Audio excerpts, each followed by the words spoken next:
tudo bem com vocês? Como é que vão? Ai, gente, olha, já chega dando essa curtida, compartilhando o vídeo se você gostou, se inscreve. Eu quero chegar a 1000 inscritos, falta muito ainda, então colabore comigo, amém? Vamos falar sobre os dons, né? A gente começou a falar sobre os dons no último vídeo que eu fiz, e aí eu falei sobre os cinco dons de forma básica, né? Que são os principais, que é profetas, pastores, apóstolos, mestres, evangelistas.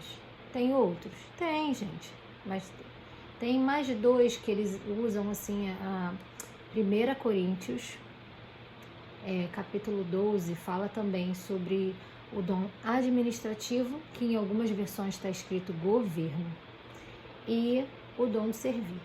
Só que assim, o dom administrativo até vai, mas o de servir, eu vejo que ele está dentro de todos os outros, porque o pastor serve, o apóstolo serve, enfim. Mas, por exemplo, o de serviço, eu posso dizer que dentro desse de serviço está o diaconato,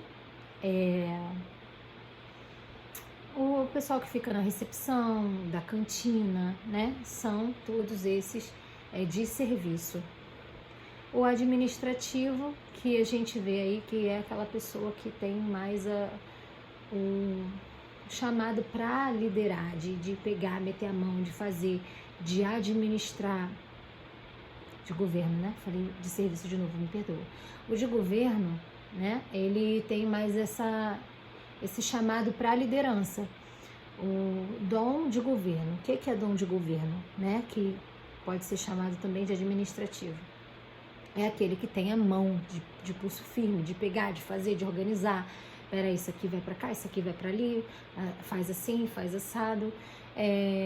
O nosso líder, o diácono Ronaldo, deu também o exemplo aí, falou sobre José, pregou no último culto sobre isso, bem interessante, aprendi muito, gostei muito de tudo que ele falou, e enfim, né, então aqui a gente falei rapidamente com vocês sobre de governo, que é o administrativo, que são, né, as pessoas que têm aquele pulso de liderar, que mete a mão para poder fazer as coisas, né, onde coloca a mão é abençoado e consegue organizar tanto finanças quanto as outras coisas. Tem o de serviço, e a pastora também pregou sobre isso, que ela falou, né? Um vai chegar e vai distribuir as tarefas. Você faz isso, você faz aquilo, você faz aquilo, você faz aquilo. Ele vai ter essa capacidade de conseguir olhar e destrinchar as responsabilidades. O outro, ele talvez não consiga destrinchar essas responsabilidades, mas ele vai ser aquele que vai meter a mão para fazer. Então, tudo isso, né? Por isso que a Bíblia fala que nós somos um corpo, porque é necessário aquele que destrinche e é necessário aquele que mete a mão para fazer. O apóstolo, ele é aquele que abre igrejas, que auxilia o pastor a estar dando direcionamento da igreja. Todas as dificuldades, todos os problemas, né, que tem aí relacionado à igreja, o apóstolo está capacitado para resolver. É isso que Paulo fazia. Paulo, ele mandava carta para a igreja tal, para a igreja tal, para a igreja tal, na intenção de resolver os problemas que vinham sobre essas igrejas. Então, Paulo cuidava não só da membresia, como dos pastores que cuidavam dessa igreja, da responsabilidade dessa igreja. Então, o chamado do apóstolo, ele vem para combater os problemas da igreja. Rebelião, né? É um profeta que fala profetada, em vez de ser um profeta de verdade. Enfim, o pastor, ele precisa ter um apóstolo do lado dele, e ele precisa, né, ter essa visão de olhar para todos os membros. Eu fico impressionada como o meu pastor consegue saber quem faltou o culto, saber quem estava, quem não estava, o que estava fazendo. Ele tem essa capacidade, que é o chamado dele. Ele recebeu essa unção de conseguir olhar, administrar e organizar tudo. E tem, né, o de mestre, que é aquele que consegue pegar a Bíblia e traduzi-la, se é que a gente pode dizer assim, trazer uma linguagem mais tranquila para quem está ali ouvindo, conseguir assimilar com mais facilidade. As pessoas falam para mim que eu geralmente falo sobre a Bíblia de uma maneira fácil de ser entendida.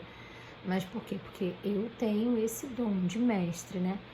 Que isso foi Deus mesmo que me deu. Eu não traço estratégias para falar da Bíblia. Eu simplesmente absorvo e falo aquilo que eu entendi, mas eu falo de uma maneira clara que as pessoas conseguem entender com mais facilidade. O evangelista, eu também falei um pouco dele na última aula, que é aquele que ele prega o evangelho e ele faz isso de forma natural e ele tem alcance quando ele faz isso e ele fala sobre Jesus porque o evangelho ele precisa ser pregado através de Jesus. O ID é para todos, mas o evangelista ele tem esse chamado, né? E apóstolo, pastores, mestres, evangelistas e o profeta. O profeta, ele tem o dom de traduzir aquilo que Deus disse. O profeta, geralmente, ele vê a voz de Deus, geralmente. A gente está orando alguém e aí a gente vê algo. E aí a gente precisa traduzir esse algo e tentar identificar aquilo que a gente viu. Isso é muito difícil, gente. É por isso que a Bíblia fala que precisa analisar a profecia e não o profeta. Porque não é fácil você conseguir decifrar aquilo que Deus disse. Às vezes as pessoas vêm perguntar de sonhos para mim, tem coisas que eu consigo entender, tem coisas que eu falo. Não sei não. E às vezes eu não consigo entender nem os meus. Mas o que a palavra diz? Que existem coisas grandes e ocultas que a gente não sabe. E a gente precisa buscar no coração de Deus a resposta para aquilo, amém? Então, até Daniel, né? Foi Daniel. Que ele disse, espera aí, eu vou orar. Foi Daniel, né? Fala aí pra mim se não foi. Foi Daniel. Eu vou orar e vou perguntar para Deus isso aí. Que eu também não tenho resposta não. Esse Daniel fez, eu não posso. Então, o que a gente não sabe, a gente vai buscar no coração de Deus para que o Senhor, ele possa nos mostrar, amém? Tanto nosso como do outro, né? Se a gente primeiro tem que ser profeta pra gente, né? Para depois ser do outro. E o profeta, ele é assim, e esses dons que eu falei para vocês, eles são os dons de ministérios, né? Para ser formado uma igreja como um corpo. Os outros dons, eles são do Espírito, mas esses dons que são os dons da igreja, eles precisam dos dons do Espírito. Por exemplo, o evangelista, ele passa por vários lugares. Para a pessoa conhecer Jesus de verdade, muitas das vezes ela precisa de um milagre. Por quê? Porque o evangelista vai em lugar onde ninguém vai.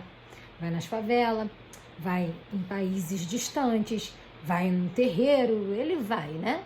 E aí, o evangelista, ele precisa se mover, por exemplo, no dom de maravilhas, no dom de cura, porque Jesus fazia isso.